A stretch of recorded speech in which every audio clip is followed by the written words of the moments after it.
Abusham dobia se Sabrina Brina ode wani echirem e News Ghana TV and Agyei TV GH na ye bon kombo na eboama Ghana efa ntoma pa efra midin adese Frank nene so ye be bon kombo mesese ya like program no share fama nkofo na fa comment nsura comment section ho na tumi aboa me no kasai aya Kwesi Pratt Junior ya wo yes mufo panima the Inside newspaper or the same bia betu bia no se de nyama esitia ni ate no se yekokoto NPP for koto ma ba no January 31st 2026 na se koba say run of second round bam dia ene Bawumia dia wa we kan say bye bye to politics yakure ko tie nsam a o kan chiemu a o de fa ho ba ye ba beto so ha News Ghana itwa homra.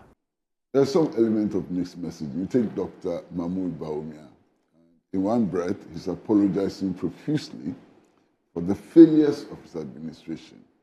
And he admits that all of them are responsible for those failures and so on, you know. And then in another breath, he's saying, vote for me because I was vice president in that administration and we did so well. Which is which? You either failed or you succeeded. You understand? Now I'm wondering how anybody today can be saying that those 8 years were years of success. Because if they were, why is he apologizing? So that's a problem.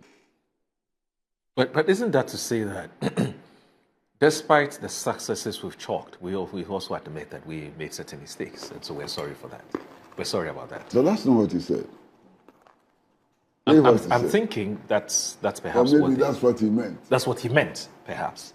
But if a presidential candidate is unable to communicate what he means, then you have a problem. Okay. Fair comment. Then you have a problem. You know. So there's a lot of mixed messaging. Then there is Mr. Brian Agyapong, and I listened to him very closely yesterday, and he was asked about the fact that he's been throwing jibes at other candidates. And he says, well, that's campaigning. It's going to continue. I mean, if they hit me, I'll hit them back. So that suggests that the extent to which the party wants to build a certain harmonious relationship between the candidates and so on is threatened. If they're going to hit and hit back and so on, then there's a problem. Okay. Now, he himself has received a jolt. You know, he claimed that the arrangements for cocoa purchasing and so on were done by him. Other people have come out, including this guy who was at the cocoa board. Mr. Edu. Edu. Joseph Boahin Edu. Joseph Boahin Edu. To actually tell him bluntly that he's a liar. You know, he just said he's a liar. I mean, that he was vigorously opposed to that arrangement in cabinet and therefore cannot claim credit for it and so on. I mean, that's a huge, problem. Now, he also presents himself as the money bag. At a time when people are worried about the influence of money in our politics, and people are looking for ideas and so on. So again, that presents as a problem for him and also, for the party. Interestingly, Agyapong doesn't seem to be making the waves at all. If I'm mistaken, you can tell me. Yeah. You understand? I mean, this morning I've been listening to radio, I've been listening to an analysis of the vetting process and so on, and he doesn't feature much, And he, in the competition for the 2024 flag bearership, sounded to me as one of the most articulate, and honest, persons in that campaign. He, at that time, was able to stand up and say, look, we have done many things which are wrong. We need to change if we want to win elections and so on. Not many candidates were able to do that. So he sounded to me as somebody who was quite honest and so on.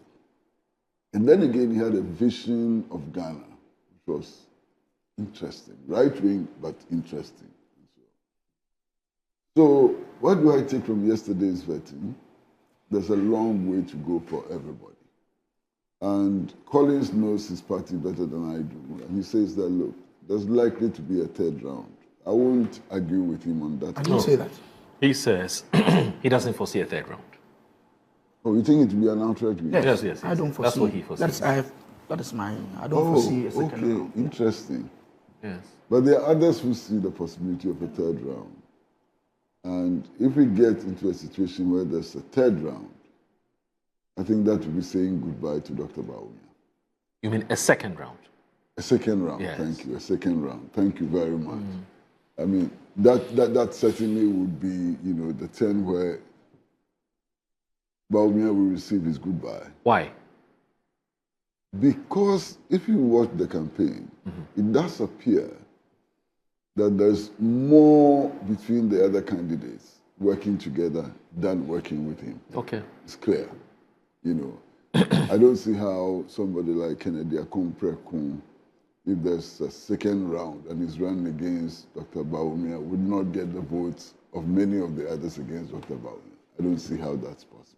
You understand? So whatever it is going to be an interesting race. But you see, you cannot do an assessment of the contest within the New Patriotic Party without looking at what is happening in the National Democratic Congress. It's important. These apparently are the two strongest political parties. I mean, there's a long way to go, more than 3 years to go. It is possible to get another force emerging, just in the realm of possibility, to get another force emerging. But as of now, these are the two major contending, forces. And one advantage which the National Democratic Congress will have, and which you cannot dispute, is the fact that it is the incumbent party. That's a strong advantage, you understand. Also, so far, its performance in the area of the economy appears impressive.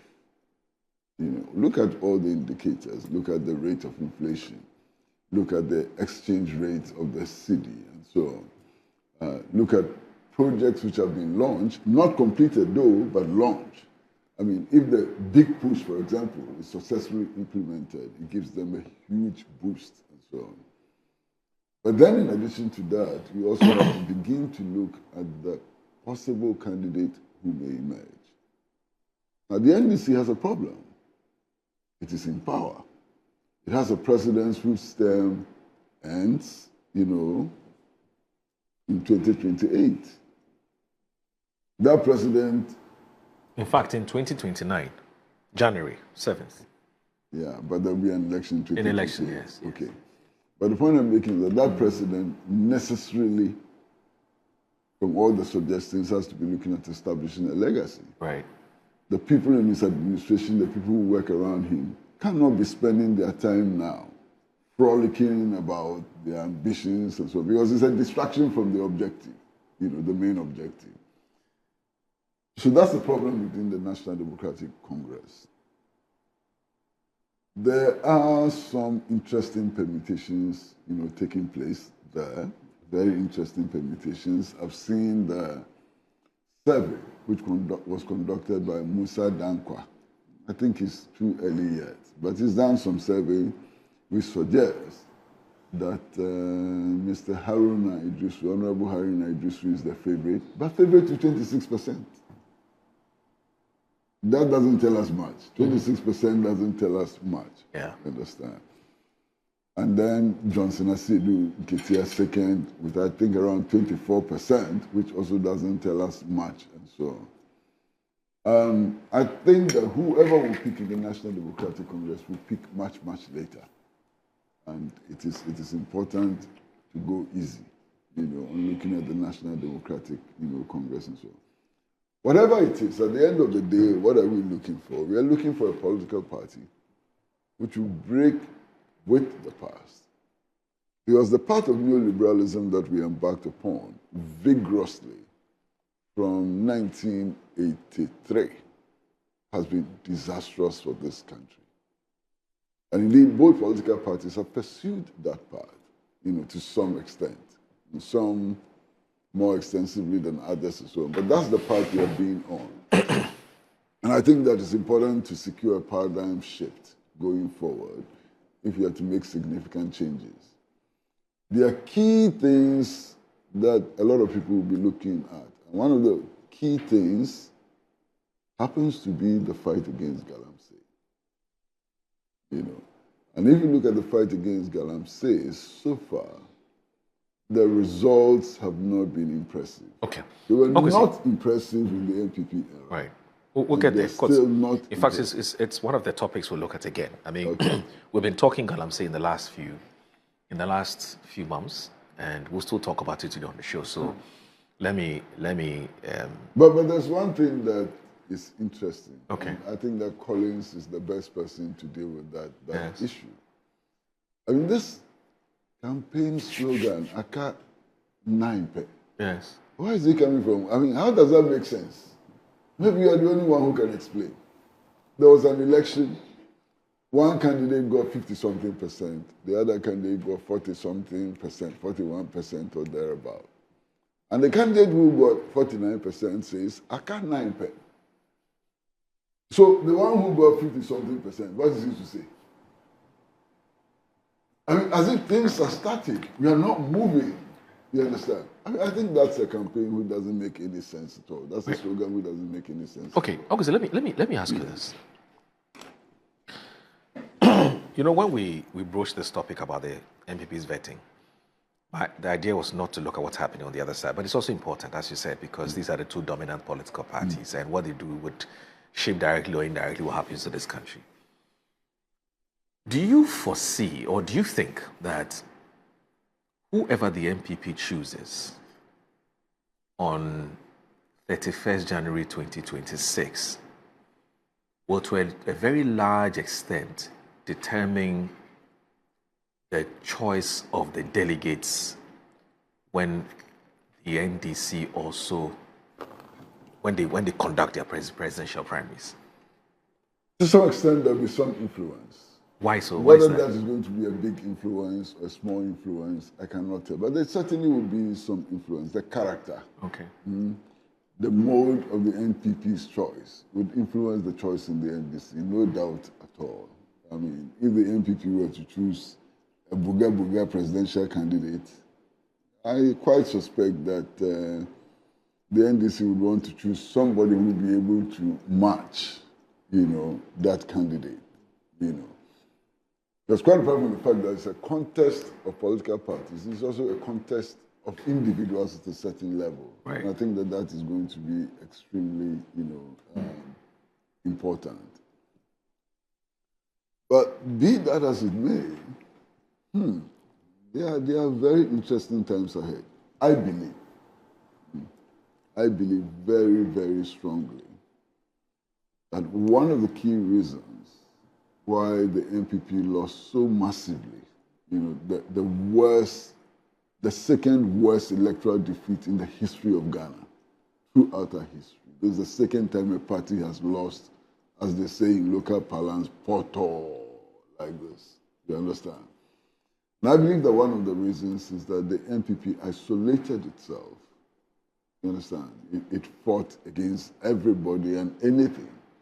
I mean, this fight against Nkrumah, for example, I think was a reckless fight, and it cost them a lot. As if you look at the results of elections since 1992, you would find that those who have won elections somehow, made efforts to be seen as unifiers, especially between the Dankwa-Buzia tradition and the Nkrumah tradition. If you take the Kufuor campaign, Kufuor went to the great extent of actually erecting billboards with Nkrumah's photograph for his campaign. He went into the Great Alliance with the CPP and so on. That gave it a certain strength, a certain coloring and so on. Nana Akufo-Addo did not do that, but his history spoke loudly for him. He was a card-bearing member of the Convention People's Party. Yes. And not just that, he belonged to the most radical wing of the Convention People's Party.